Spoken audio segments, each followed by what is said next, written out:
Celeb Savant is a career retrospective type interview focusing on singers, actors, and industry experts.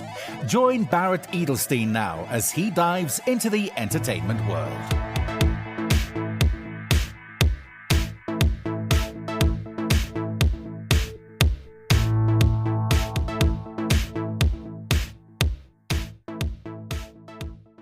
Dina Renée is an American-based pop singer-songwriter, performer, actress, influencer, content creator, and model that is redefining what it means to rise from heartbreak and setbacks. Her music combines bold vocals with emotional storytelling that emphasizes self-worth and self-love, making her a standout voice in the empowerment pop scene. With millions of streams or views and a sizable social media following, Dina has been featured in countless media outlets such as Al Official, RTE, Swagger Magazine, Ear Milk, Sheen Magazine, Celeb Mix, and the Los Angeles Tribune.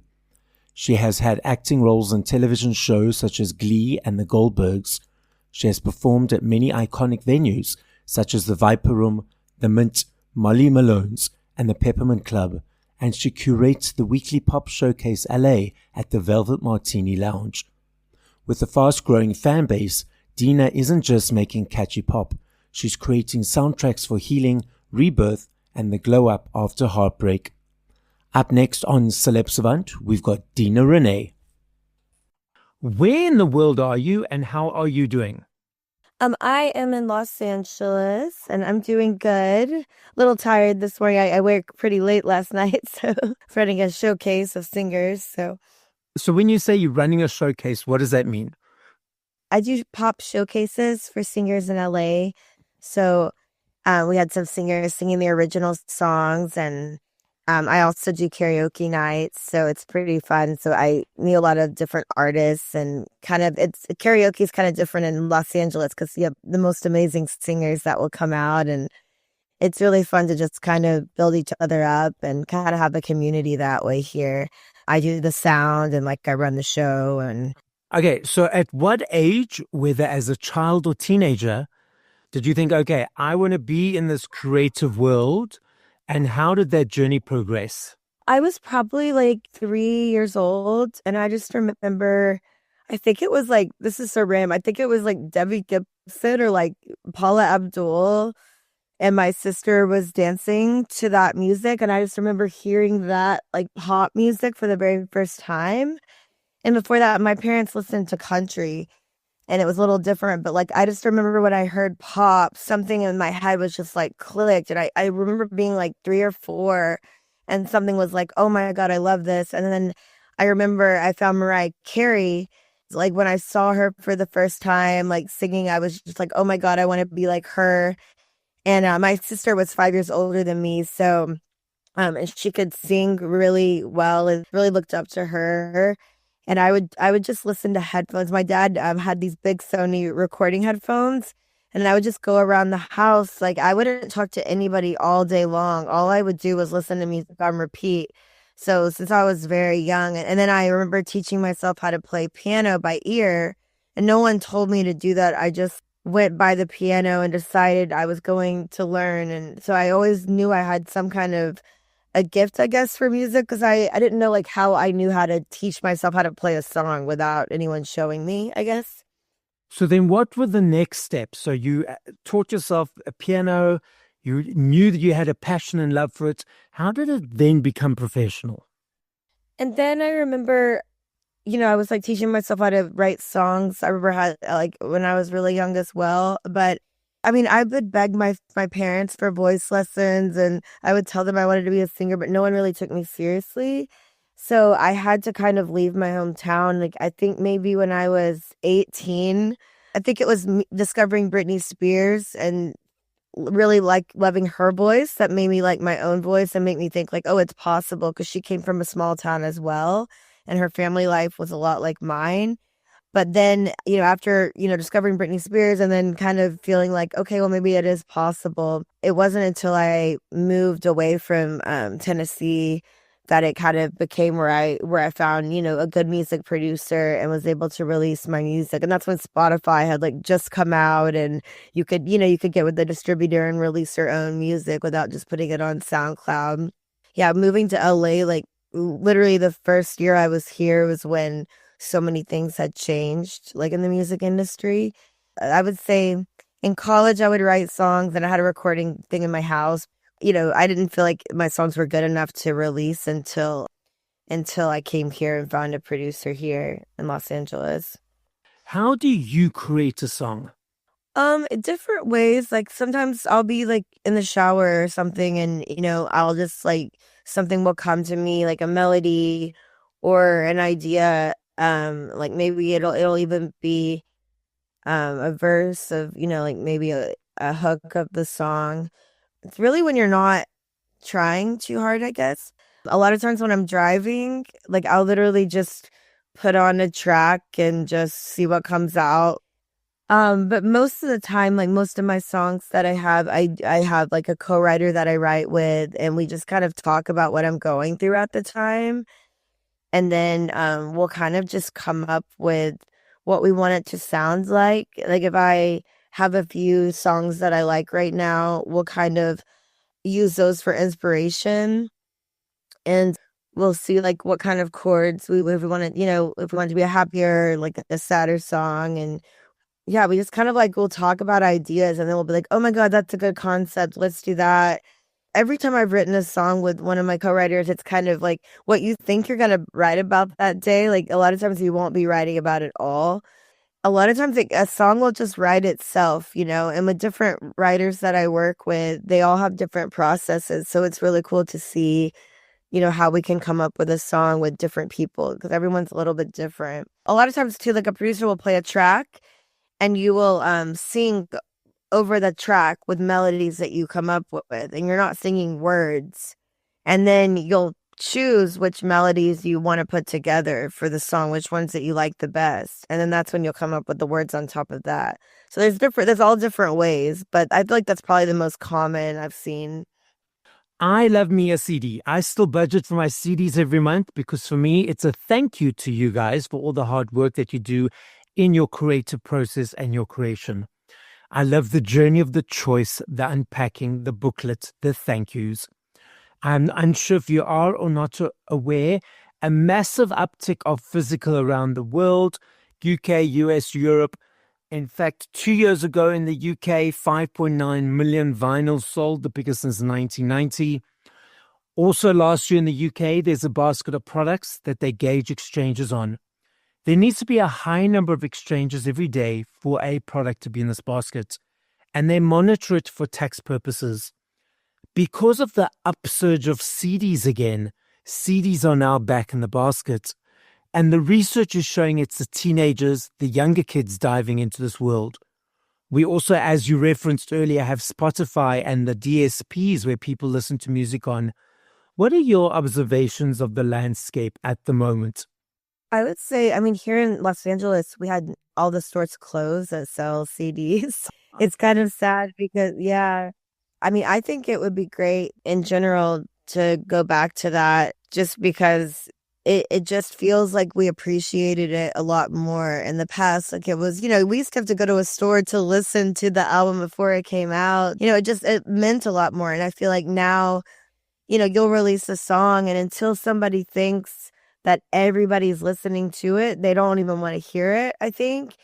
And, even really huge artists are having trouble, having people know that they even released a new project. So I think we could go back to that.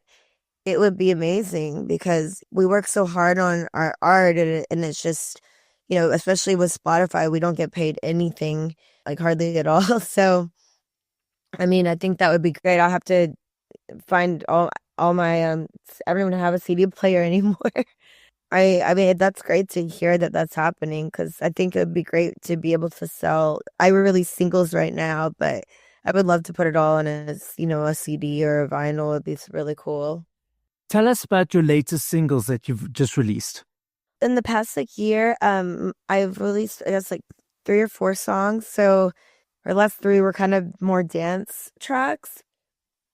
The last two are kind of about like a breakup where it's empowering. I call it kind of empowerment pop.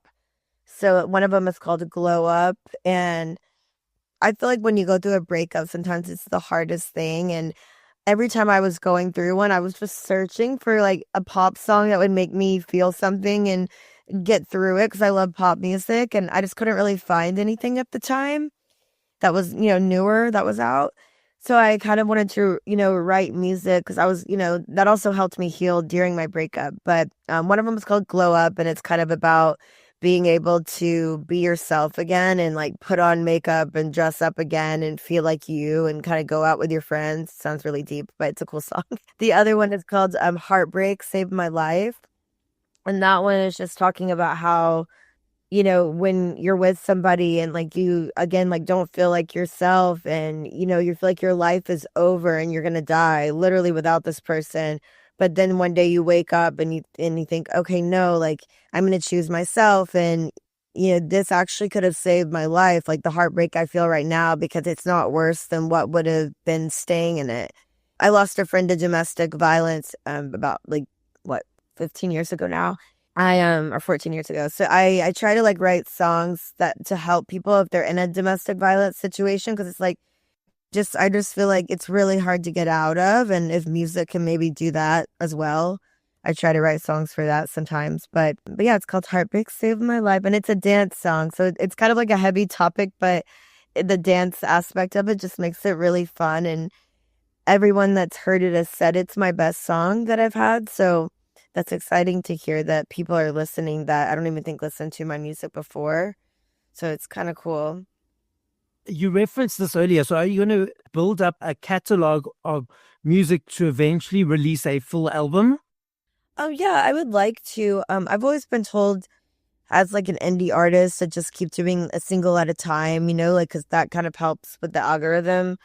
I would really like to put all these songs on an album. I have enough songs that are ready, to be released to definitely have, and they all do kind of, they seem like a body of work to me. So I think I'll probably, do a waterfall release. I know it's all very secretive in your guys' world. What can you tell us is coming up over the next period of time? I want to do a lot more shows. I just had a show at Peppermint Club in the Mint in LA, which was really fun. But I want to do a lot more shows, and I would love to go on a tour and meet people in different cities. It'd be really fun. I'm working on being able to like kind of dance more at my shows, and also I want to create some more like music videos this year and have, more merch. But I also do have a lot more singles to release. I have a song coming out with one of my best friends, Alexandra Fresquez. Her music is amazing, so I'm really excited to do a song with her. A lot of my songs coming out, I guess they're kind of more the same vibe about, like, some of them are about breakups, but also just like empowerment of being yourself. And one of them is called Too Much, that's coming out really soon. And, just more so just tracks about empowerment and being yourself and being able to choose yourself over any kind of toxic situation. What do you enjoy about performing live?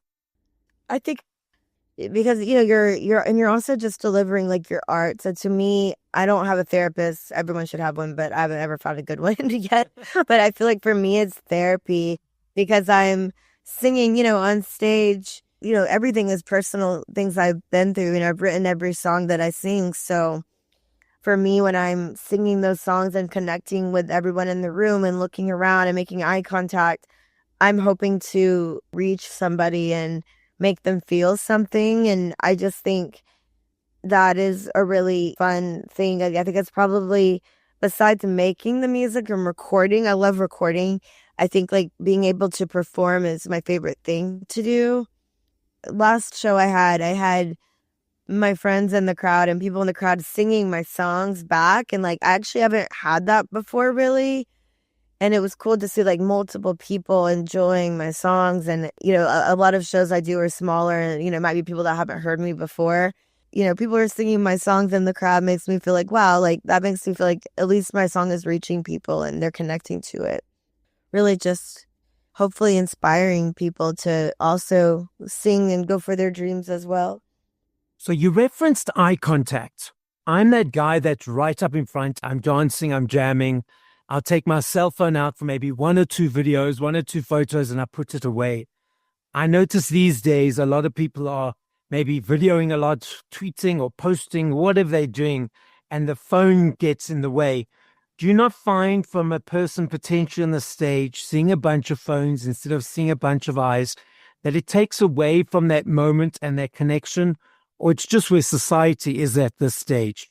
Oddly enough, like people, unless I have like photographers and videographers, I feel like most people that come to my shows, I don't see them like a lot. Like I feel like they're very like they're watching, which is real. That's been the case, but I know that wouldn't be the case. Obviously, like if I was at a big venue and when I'm at a concert, I see it all the time.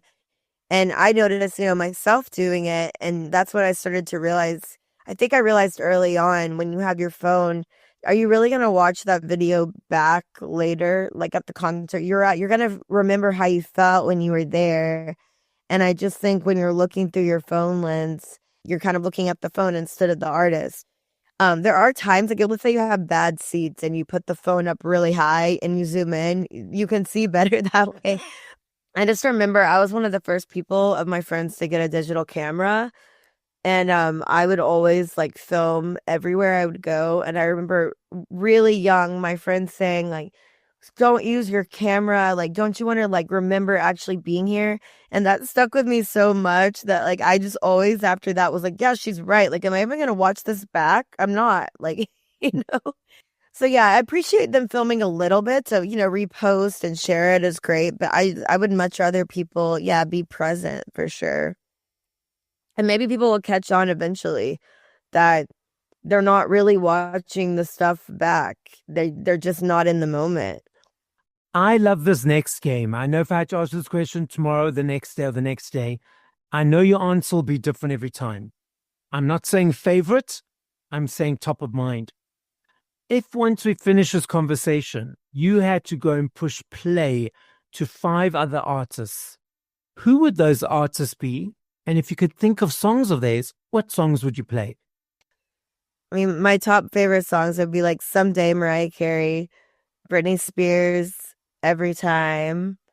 I love BB Rexa. I'm trying to think of what song I'm thinking of. But I love any song by BB Rexa. I love Camila Cabello. I'm probably like, who else do I listen to all the time? Rita Ora. I've been listening to, I forgot about her album a few albums ago. I think it's like Only Want You or something. I love that song. Paris Hilton. I love Paris Hilton's new album. So now you also dabble in other areas of the entertainment space, acting and influencing and stuff like that. How do you balance your day or your life or your week? Is it as things come through? Okay, now I'm working in the music, now I'm acting. Or do you have a specific schedule that you stick to? I do not have a schedule, no.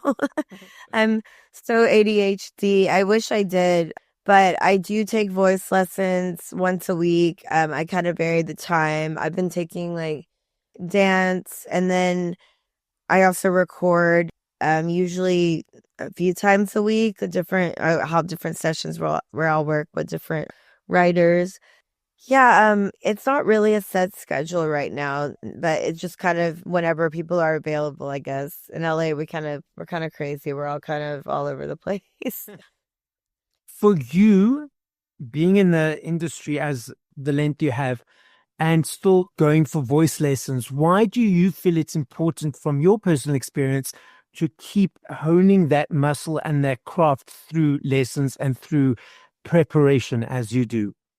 Oh my gosh. So I have gone through many times where I didn't do voice lessons and I would just think I could do, voice exercises on YouTube or something. And I wish that I, did it sooner because there's a lot of different voice teachers that teach in different ways. And the last 2 I've had have been, they teach in the same way. And I just think to explain everything about your voice and how, there's certain times, there's different techniques and there's just so much to learn. And even the last teacher I've had, I've learned so much. And to just not take any, you're doing yourself a disservice just because your voice will get really hoarse if you don't know the right technique and if you're not taking care of it.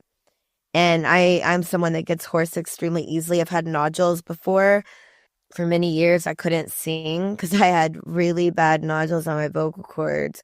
I really try now. I'm just learning, all the different techniques and different exercises because everyone's voice is different. And that teacher will kind of hear how you're singing and be like, oh, you have too much air coming through. That will actually hurt your vocals eventually to get, nodules if you don't, do these exercises. So it's really practicing every single day. And I think every artist should do that because you also feel more confident when you're performing and when you're recording if you're practicing that every single day, those exercises. And voice exercises seem annoying. Like you're like, oh, or corny sometimes. You're like, why do I have to do this? But it actually just trains your muscles to know to close at a certain point to like be more healthy for them. I think I've heard, some theater people and that they do that, like all these funny sounds for the voice. Yeah, I'm still learning those because everything's for different, like that will help with your head voice or that will help with your mixed voice and all these different things. And you really have to do all those different things. I'll use, lip trills and stuff like that. And there's so many different things that you need to do to work out your voice. There were times in the past I would do shows and like, I don't even think I had warmed up my voice, which is insane. And I would still like not even take a break during my show. And I wonder why I couldn't talk the next day. Like that's just because I strained my vocal cords completely, So it's really important. People don't want to spend money and invest in themselves, you know what I mean, to take the lessons. It's like, and it's really important to do. Now, for anyone who's just starting out in the industry, who's maybe facing some challenges, what advice would you give them to get them motivated to keep going? I think right now is the perfect time for anybody. I think it was like Lizzo the other day that was talking about how really big artists that are with labels, it's really hard for them to even appeal to the masses right now because everything is so saturated on social media. And, that anybody that's starting out, it's like fair game because you could just keep posting on TikTok, keep posting on Facebook, Instagram, wherever you want to post. Like if you keep posting your music, it doesn't even have to be done. You could just post yourself singing your song a cappella. You really could. And if you if it went viral, which anyone could go viral at any time, you could have a producer that reaches out. You just never know. So I would just tell them it's really not impossible. And like, just, since COVID, so much changed with everything with music and just to be inspired to know that, you can put music out yourself now. And honestly, don't get too wrapped up with wanting to compare yourself to other people and think, oh, well, only 5 people heard my song. Like, I just think if you had a dream to be a singer and like you move to a city for that, there's so many people that move here, by the way, that like have never recorded music because they're too scared or they're getting caught up and going out too much. And like, I really will try to set people up with tell them to contact me if they want to, if they want to do music, like, literally just reach out and try to connect with a good producer and you can find a co-writer. There's no reason that you can't do it. Like I've heard so many excuses or someone will say, oh, I don't know how to write songs. I don't have a producer.